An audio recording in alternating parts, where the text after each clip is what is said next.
Au nom du Père et du Fils et du Saint-Esprit, ainsi soit-il. Eh bien, chers frères, le Saint-Esprit continue, dans ces dimanches après la Pentecôte, de nous instruire pour le salut, pour expliquer les enseignements de notre Seigneur. Et comme nous avançons vers le mois de novembre, qui est le mois des fins dernières, des âmes du purgatoire, l'évangile de ce jour va nous préparer à méditer sur le salut et sur les conséquences du salut chez les hommes, avec la perspective générale de ceux qui acceptent le salut et qui vont jusqu'aux noces et ceux qui s'arrêtent en cours de route. Alors, déjà, saint Paul, avec l'épître, nous donne un certain nombre de règles. Il faut nous revêtir de l'homme nouveau et laisser le vieil homme. Le vieil homme, c'est l'homme du péché, l'homme qui est en nous tous, qui est imprégné des 7 péchés capitaux, avec les 3 concupiscences, et qui nous attire vers le mal. La vie chrétienne, c'est de revêtir l'homme nouveau créé à l'image de Dieu, donc selon la grâce, dans la justice et la sainteté, donc dans la pratique des vertus. Donc déjà, il faut rejeter le mensonge, parce qu'il n'y a pas de vie sociale avec le mensonge, il n'y a pas de charité possible avec le mensonge.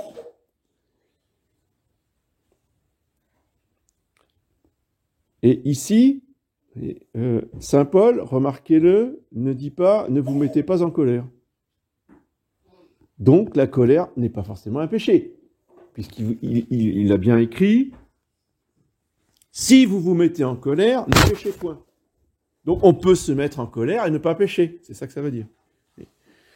Ce qui est tout à fait surprenant pour la mentalité moderne.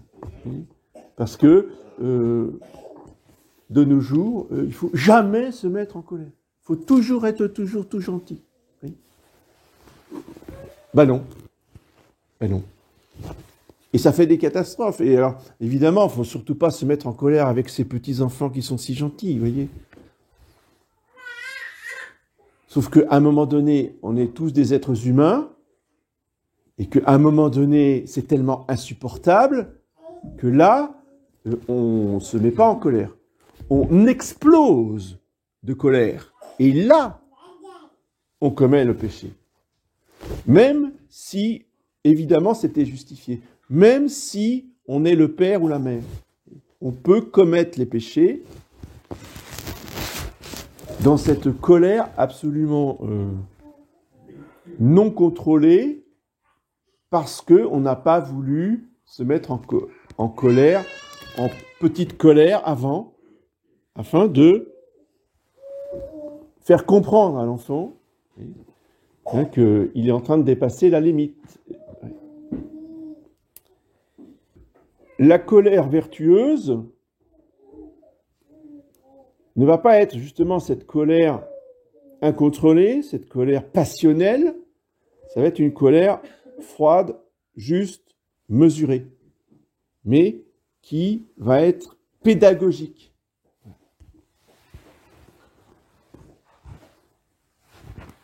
Même chose pour toute autorité. Quand l'autorité est bafouée, publiquement bafouée, avec du mauvais esprit, que ce soit dans la famille, que ce soit dans l'école, que ce soit dans la société, que ce soit dans l'entreprise, il y a des sanctions. C'est normal. Conseil de discipline, certaines écoles, mise en demeure, lettre de licenciement dans les entreprises, enfin, je veux dire, voilà, c'est normal. Et comme ça, on ne donne pas prise au diable, dit saint Paul.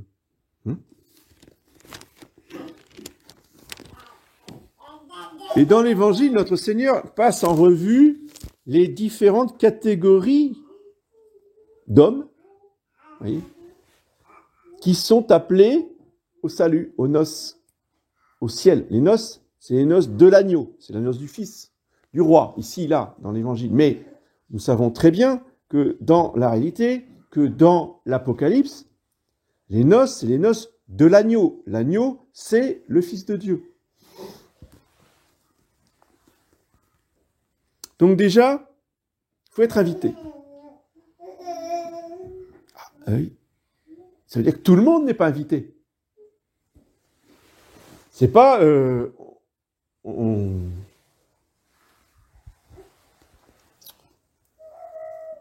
reçoit tout le monde. Ça a commencé, il n'y avait que les Juifs. Tout petit peuple, hein. Tout petit peuple. Hein. Et la terre entière alors, pas invitée. Ah, c'est pas juste. Comment ça, c'est pas juste?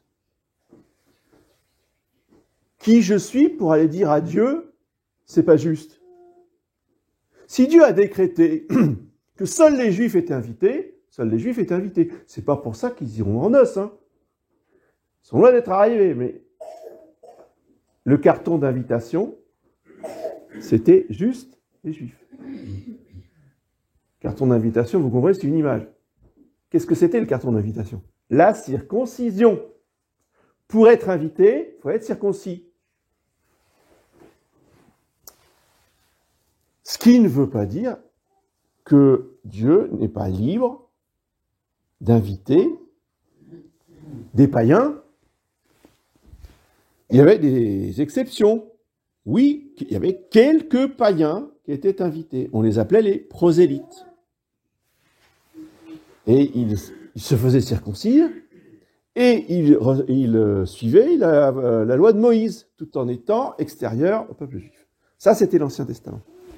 Dans le Nouveau Testament, l'invitation est beaucoup plus large. C'est que là, c'est pas seulement les Juifs, mais ce sont tous les hommes qui sont invités aux noces, mais c'est une invitation générale. Vous voyez, ce qui n'était pas le cas, hein, je vous le rappelle, c'est très mystérieux, mais dans l'Ancien Testament, l'appel n'était pas général. Dans le Nouveau Testament, par le sacrifice de la croix, le Seigneur Jésus sauve tout le genre humain, répare tous les péchés du genre humain. Mais c'est une invitation générale. Il n'y a pas encore le carton. C'est quoi le carton d'invitation? C'est le baptême. Oui. Avec un papier. Qui dit carton, dit papier officiel. Le papier officiel, pour être invité aux noces, c'est le registre des baptêmes. Il n'y a pas de baptême sans registre, sauf en cas de danger de mort, évidemment. En cas de maladie grave ou d'accident ou de danger imminent, on ne parle pas de registre, on baptise. Mais je parle en situation normale, il faut absolument qu'il y ait le registre de baptême. Ça, c'est le carton d'invitation, parce qu'on n'est pas encore arrivé. Hein. Le chemin pour arriver au banquet est très long. Et justement, que fait notre Seigneur dans l'Évangile? Eh bien, il nous raconte l'histoire des défections entre l'invitation et la réception. Et ça va progressivement. Donc, le roi envoie ses serviteurs appeler ceux qui étaient invités aux noces. Mais ils ne voulurent pas venir. Alors, c'est qui ces invités aux noces qui ne veulent pas venir? Les Juifs. Il n'y avait que eux qui étaient invités dans toute l'humanité, privilège phénoménal. Messieurs ne veulent pas venir. Quoi? Lui? Ah non. Non, pas lui. Non, un chef d'armée, un grand général, d'accord, mais pas charpentier.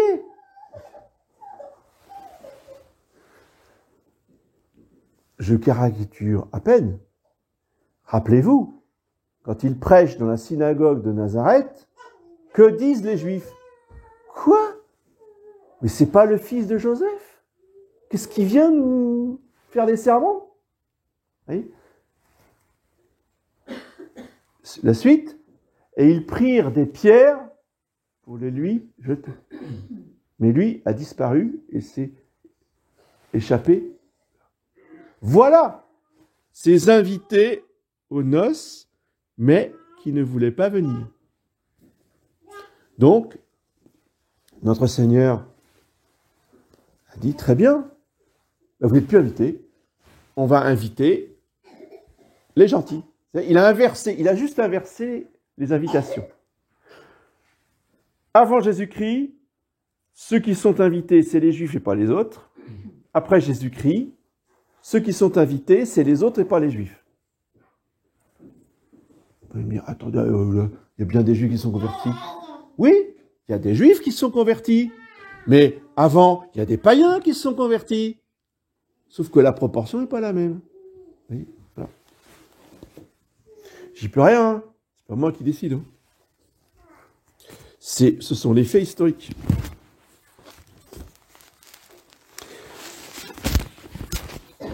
Ensuite, eh bien, le roi envoie d'autres serviteurs en disant, dites aux invités, j'ai préparé mon festin, tout est prêt, je vous attends. Réponse. Ils ne s'en inquiétèrent pas. En clair, ils s'en fichent. Je suis invité, ouais, bon, autre chose à faire. J'ai mon commerce, j'ai ma ferme à m'occuper. Bien d'autres choses à faire que d'aller à la messe ce dimanche.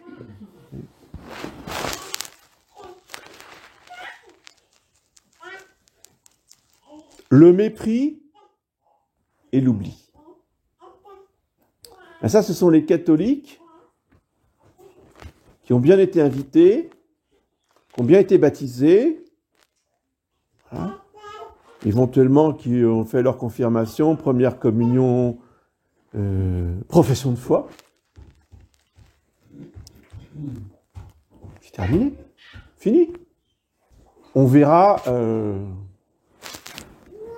peut-être au moment de la mort. De temps en temps, on va dans les mariages, etc., parce que ça, c'est social, mais c'est tout, c'est fini.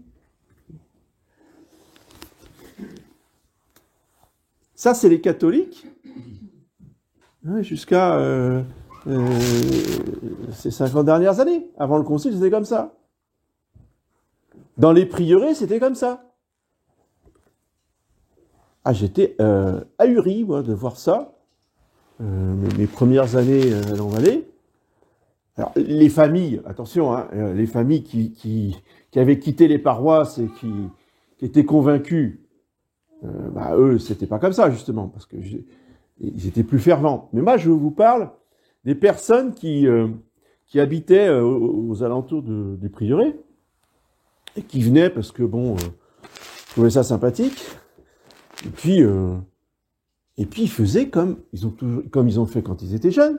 Ils ont fait comme leurs parents, leurs grands-parents, les arrière-grands-parents. C'est-à-dire qu'en Bretagne, on allait tous les dimanches à la messe, éventuellement les parents accompagnaient, hein, jusqu'à la profession de foi. Alors, catéchisme, ils étaient là tous les mercredis au catéchisme, hein, profession de foi, dimanche de profession de foi, et après, disparu. On ne les revoyait plus jamais. Voilà. Après, il y a les méchants. C'est ceux qui ont la haine. Ils se saisirent de ses serviteurs, le tuèrent après les avoir accablés d'outrage. Ça, ce sont ceux qui ont tué les martyrs. C'est tous ces rois catholiques qui sont tombés dans l'hérésie, à différentes périodes de l'Église d'ailleurs, à différentes hérésies, et qui ont persécuté les prêtres et les fidèles qui restaient fidèles à Rome, etc. À cette nouvelle, le roi rentra en colère. En voyant les troupes, il extermina ses meurtriers et brûla leur ville. Ah bon? Mais je croyais que c'était le bon Dieu, qu'il était l'amour infini, infiniment bon et infiniment aimable. Et puis alors lui aussi se met en colère, vous avez vu? Si la colère était un péché, Dieu ne se mettrait jamais en colère. Parce que Dieu ne peut pas commettre le péché. Donc la colère, encore une fois, n'est pas un péché. En soi, tout dépend des circonstances.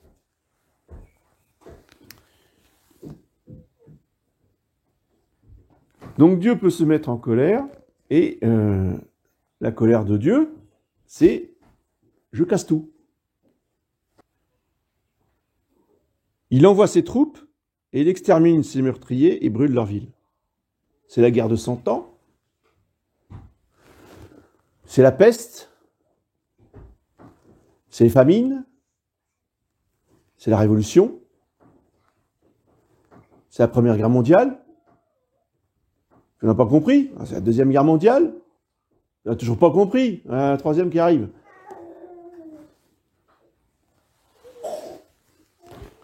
Et c'est Dieu qui envoie ses troupes. Vous avez bien lu. C'est pas les méchants Allemands. C'est pas les méchants Anglais. C'est pas les méchants Africains. Il faut arrêter de voir les choses de manière humaine, naturelle, râlez pas crête, nationaliste. Le nationalisme ne comprend rien, n'a rien à ce qui arrive au pays.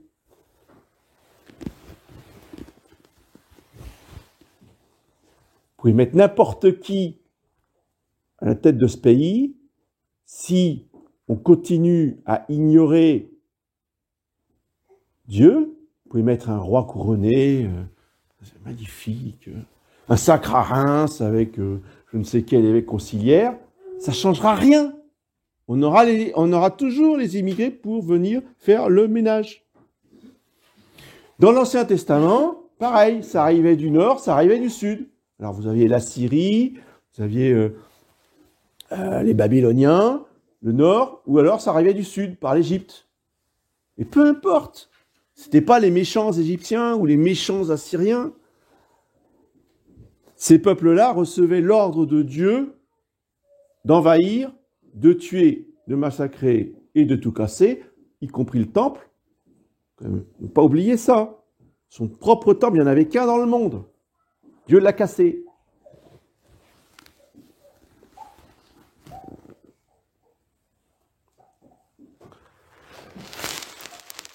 Pourquoi? Parce qu'il a été méprisé et rejeté par son peuple qu'il avait comblé de grâce, à qui il avait envoyé des prophètes, à qui il avait envoyé Moïse.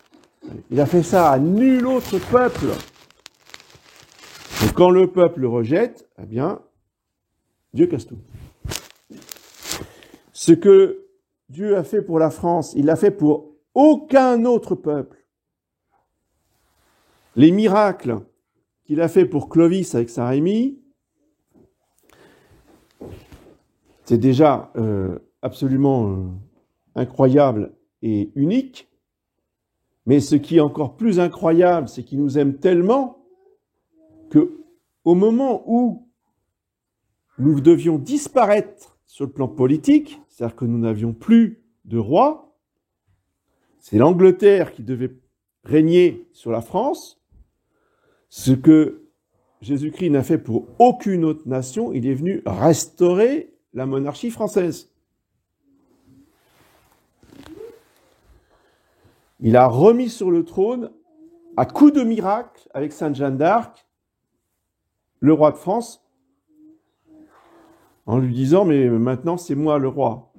Toi, tu n'es que le lieutenant. » Tiens. Une preuve d'amour absolument unique. Réponse du Charles VII. L'insulte, l'injure, le mépris. Voilà comment le Sacré-Cœur a été récompensé de ce qu'il a fait pour Charles VII. Pragmatique sanction de Bourges. C'est un concordat entre l'État français et le Vatican. Une horreur. Monsieur a décidé de faire la loi dans les évêchés. C'est lui qui choisit, qui nomme les évêques, etc. Pragmatique sanction de Bourges, c'est le plus mauvais concordat qui existe. Même Mussolini, a fait un excellent concordat, vous voyez, et c'était pas du tout un bon chrétien. Alors que Charles VII, comblé de grâce par Sainte Jeanne d'Arc, a fait un concordat épouvantable. Et on s'étonne après que la France se prenne des châtiments. Et c'est quand on cherche Dieu, on le trouve. Et après, de catastrophe en catastrophe, de mépris en indifférence, on est arrivé à la Révolution française. Et on a cessé ensuite de dégringoler et d'être châtié de plus en plus. Alors quand il n'y a plus rien, quand il n'y a plus de chrétienté, quand il n'y a plus d'église, parce que tout est par terre, tout est détruit, c'est la désolation, l'abomination de la désolation dans le sanctuaire, vous voyez. Ben, il ne reste plus rien, donc il ne reste plus que des malades, des boiteux, des pauvres, des miséreux, des SDF. Et donc, dit le roi, ben, vous allez dans les carrefours, vous allez dans les campagnes, vous allez dans les rues, et puis vous me ramassez tout le monde. C'est nous, ça. Vous voyez. Voilà, les bandes d'éclopés, miséreux, c'est nous. Et la salle de noces fut remplie de convives. Ouf! On est arrivé? Ah bah non. Même là, il y a encore de l'écrémage. Même là, il y en a qui vont se faire mettre dehors. Le roi aperçut là un homme qui n'avait pas de robe nuptiale. Il lui dit, mon ami, comment es-tu entré ici sans avoir de robe nuptiale? Bon bah dehors. Là où il y aura des pleurs et des grincements de dents. Et tous les pères de l'Église nous disent que ça, c'est l'enfer éternel. Donc, à toutes les étapes, vous voyez, eh bien, il y a un écrémage qui est fait par Dieu lui-même. C'est pas nous qui le faisons. Nous, on ne peut que constater et adorer les jugements divins. Mais il faut accepter que Dieu, le souverain maître de toutes choses, infiniment juste, eh bien, fasse le tri dans ceux qui peuvent assister aux noces et ceux qui ne le peuvent pas. Voilà. Et c'est toujours le petit nombre par rapport à la masse des hommes, enfin des êtres humains, c'est toujours le petit nombre qui est fidèle à Dieu, qui fait la volonté de Dieu, qui croit en Dieu, en Jésus-Christ, qui a confiance en Jésus-Christ et qui attend tout de Jésus-Christ. Ceux qui espèrent dans les hommes, ceux qui espèrent dans les moyens humains uniquement, eh bien ceux-là refusent l'invitation. Ceux-là refusent d'aller aux noces. Ils préfèrent autre chose que ce que Dieu leur propose. D'autres moyens que les moyens que Dieu leur propose. Il y a beaucoup d'appelés, mais il y a peu d'élus. Deo gratias. Ainsi soit-il. Il ne faut pas dire, ouais, c'est une doctrine janséniste. Oh, ils sont trop durs, ils sont sévères, ils sont sectaires. Putain. C'est normal, ils vont tous faire des exercices Saint-Ignace, là, et puis ils méditent sur l'enfer, tous ces gens-là. Parce que ça, c'est le langage des catholiques d'avant le concile. Eh bien, chers frères. Les prédicateurs d'exercice Saint-Ignace, en particulier les pères de Chaveuil, étaient persécutés par le clergé diocésain. Parce que justement, ils prêchaient les exercices et ils prêchaient l'enfer, et ils rappelaient aux fidèles qu'il y a beaucoup d'appelés, mais il y a peu d'élus.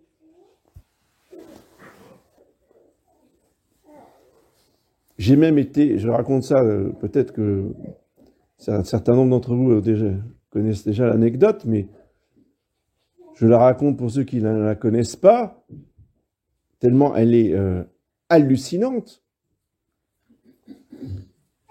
2 mois après mon ordination sacerdotale, j'étais déjà sanctionné, puni, châtié, interdit de célébrer la messe dans mon prieuré. 2 mois après l'ordination. Pourquoi ? Parce que j'avais osé, dans un sermon, alors que le prieur était en vacances, j'avais osé rappeler la vision de l'enfer des petits-enfants de Fatima. Donc le prieur m'a convoqué quand il est revenu de vacances et il m'a dit « Monsieur l'abbé, vous ne prêcherez plus jamais dans ma chapelle parce que l'enfer ne concerne pas mes fidèles. » Ah bon ? Très bien, monsieur l'abbé. Donc je n'ai plus jamais célébré la messe ni fait de sermon dans mon prieuré 2 mois après mon ordination. J'avais le droit de dire la messe au fond de la chapelle, sur un petit autel latéral, c'était tout.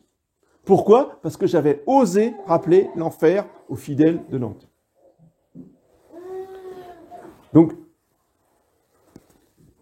comprenez que personne n'est à l'abri, aucune chapelle n'est à l'abri, aucun lieu n'est à l'abri de cette attitude de rejet, de mépris, d'indifférence, où on n'accepte pas les jugements de Dieu, le plan du salut. Alors, il ne s'agit pas non plus de tomber dans les excès des jansénistes, nous sommes bien d'accord.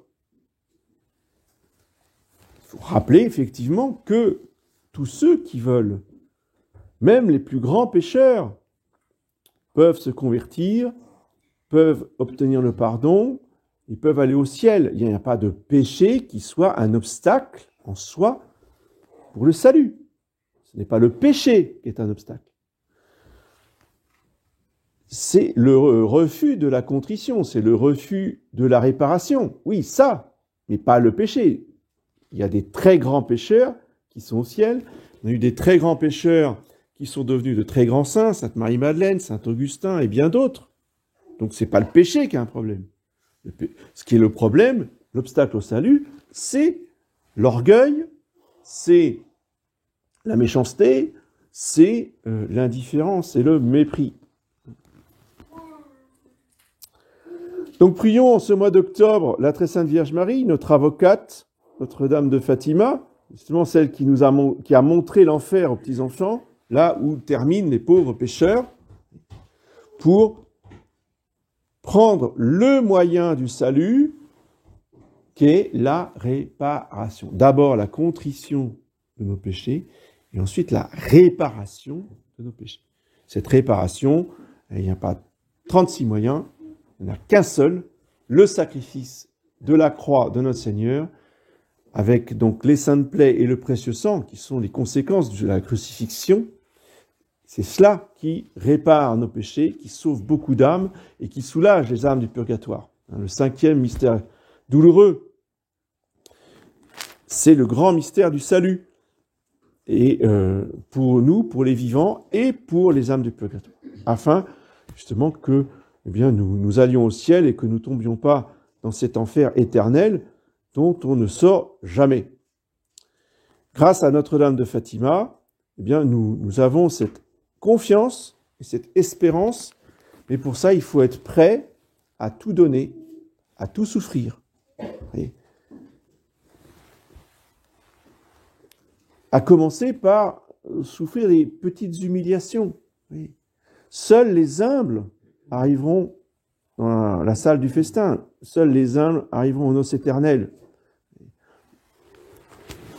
Si on n'est pas capable, comme disait sainte Thérèse de l'Enfant Jésus, de mettre son amour-propre sous les pieds, on ne pourra jamais avancer sur le chemin du ciel. Surtout au début. Au début, on a un obstacle, c'est nous. Notre amour-propre.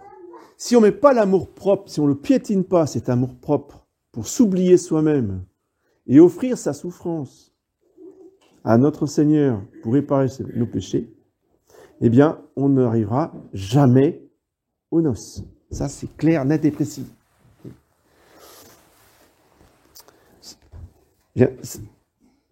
Cette humilité, demandons-la à la très sainte Vierge Marie, parce que, grâce à elle, eh bien, nous pouvons tout obtenir, et du Sacré-Cœur de Jésus, et de Dieu le Père.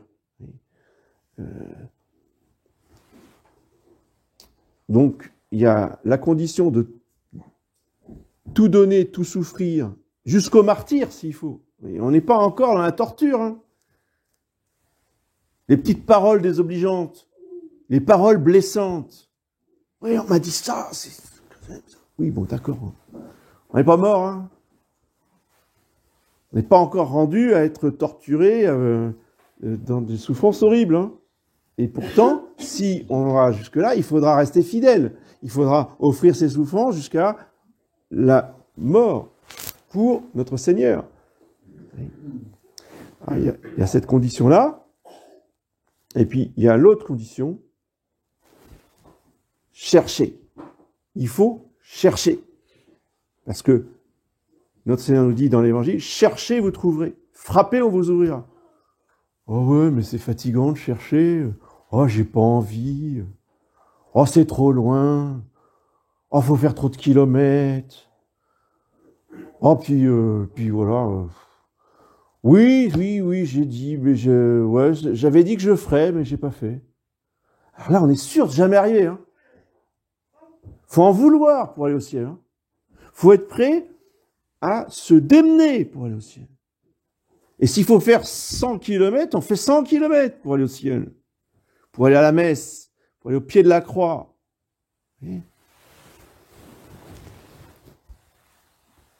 Et vous êtes un exemple vivant, que vous êtes sur le bon chemin. Parce que si on faisait un petit peu la moyenne des kilomètres que vous faites, tous là, ici, pour arriver à Golédic,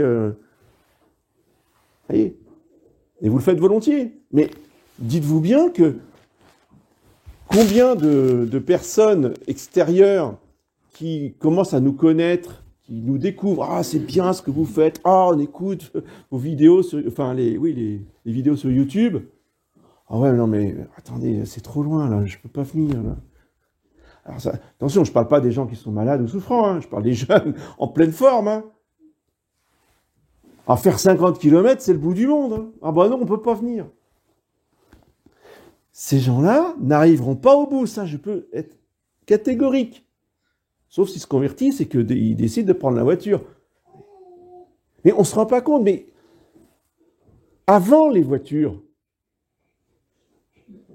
même des enfants, vous lisez la vie de Saint Pédis, vous lisez la vie de certains saints, mais eux, même pour aller à l'école le matin, ils allaient à pied à l'école, même sous la neige.